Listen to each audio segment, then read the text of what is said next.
गुरदही नहर के पास कार की टक्कर से साइकिल सवार किसान हुआ घायल। राहगीरों ने निजी वाहन से भिजवाया अस्पताल। सिकंदरा थाना क्षेत्र के गुरदही नहर के पास सोमवार की दोपहर करीब 12 बजे सिकंदरा से संदलपुर की ओर जा रही तेज रफ्तार कार ने खेत में फसल देखकर घर जा रहे नैनापुर निवासी किसान सुखदेव को जोरदार टक्कर मार दी, जिससे किसान सुखदेव घायल हो गया। राहगीरों की मदद से घायल किसान को उपचार के लिए निजी वाहन से अस्पताल भिजवाया गया, जहाँ ड्यूटी पर मौजूद चिकित्सकों ने उपचार शुरू किया है। तो आइए देखते हैं आगे की रिपोर्ट। नमस्कार, आप देख रहे हैं काकोरी टाइम्स न्यूज़। संवाददाता धर्मराज यादव के साथ मैं मौजूद हूं बाराबंकी के ग्राम मवई में, जो खजुरी के पास पड़ता है। इसका ब्लॉक दरियाबाद है और एक ऐसे गांव में मौजूद हैं जहां पर आने जाने के लिए जो समस्याएं हैं वो कितनी भयावह हो सकती हैं, ऐसा आप अंदाज़ा नहीं लगा सकते। जहां एक तरफ उत्तर प्रदेश की सरकार के लाख दावे करती है कि हर जगह हर समस्या का निदान होता है, वहीं पर एक गांव ऐसा आपको दिखाएंगे जहां पर लिंक मार्ग से उसका कोई रास्ता नहीं और आने जाने में जो समस्याएं हैं वो कितनी भयावह हो सकती हैं, जिसका अंदाज़ा आप नहीं लगा सकते। बारिश में तो हाल ही ना पूछो, ये तो ग्रामीण ही बताएंगे कि हमारा हाल कैसा है। लोग यहाँ तक भी बताते हैं कि चारपाई से लोग खजुरी ले जा करके लोग एम्बुलेंस में अपने मरीज को रखकर अस्पताल पहुँचाते हैं। ऐसे गांव में मैं मौजूद हूँ जहाँ पर विकास की गंगा बहती है, वहीं पर ऐसा अनूठा गांव ले चलता हूँ, आपको बात करवाता हूँ उन ग्रामीणों से जिनकी ये समस्या है। आइए, क्या नाम है आपका? जी, हमारा नाम उमाशंकर। उमाशंकर जी, बताएं कैसी समस्या है, क्या चाहते हैं आप और क्या मामला है आपके गाँव का? हमारे गांव मामला ये है कि ये जो रास्ता है बहुत ही जर्जर है। भाई शासन तक अगर बात हमारी पहुंच रही है तो इस पे वो जो है संज्ञान लें। लगभग 1500 मीटर की दूरी का ये जो खड़ंजा है बहुत पहले लगा था, और इस पे अगर कोई छोटा सा 3 पहिया वाहन अगर आ रहा हो तो आपको खेत में उतरना पड़ेगा। ये हाल है, इतना सकरा और इतना जर्जर रास्ता है।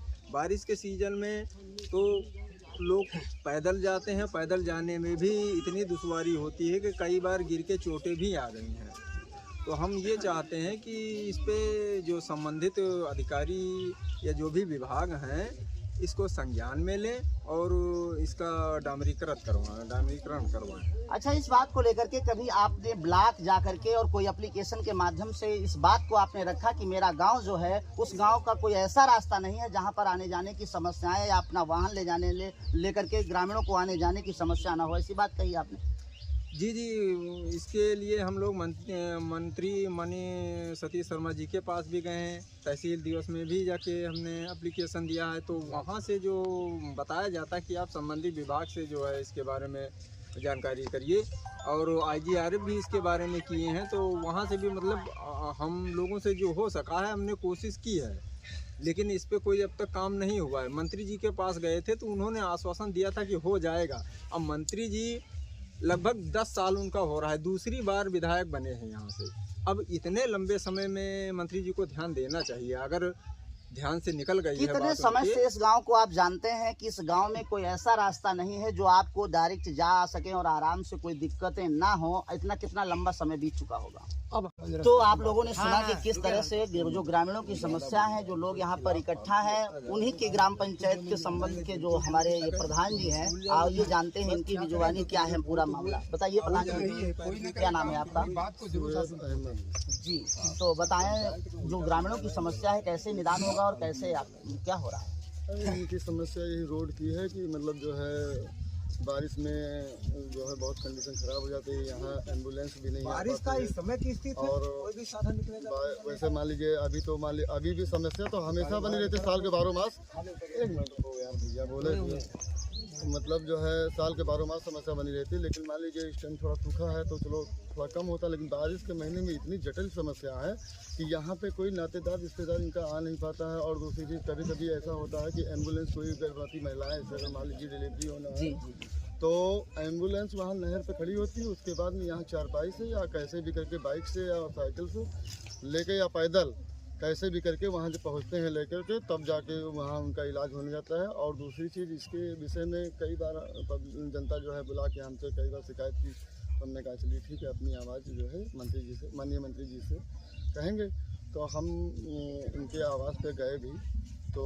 अच्छा, मंत्री से आपने मुलाकात की? जी। तो मुलाकात की तो माननीय मंत्री जी जो है मुलाकात किए और सामान सब लोगों को बैठा ले और जो है पूरी बात सुनी और बोले कि जो है बनवा देंगे और कोई दिक्कत नहीं है, मान लीजिए बहुत जल्दी बन जाएगी। लेकिन हम जब मिले थे तो उसके बाद से हमारा लगभग बारिश के टाइम से अब तक जो है 6-7-8 महीने हो गए और पता नहीं मतलब वहाँ एप्लीकेशन मंत्री जी कहाँ भेज दिए हैं और अधिकारी कोई आया ही नहीं है। ब्लॉग में इस बात की चर्चा आपने निकल कर मीडिया के सामने वो भी अपनी बात को कहने में जरा से हिचक नहीं रख रही हैं। ऐसे में जानकारी लेते हैं महिलाओं से। क्या नाम है आपका? मेरा नाम रितु है।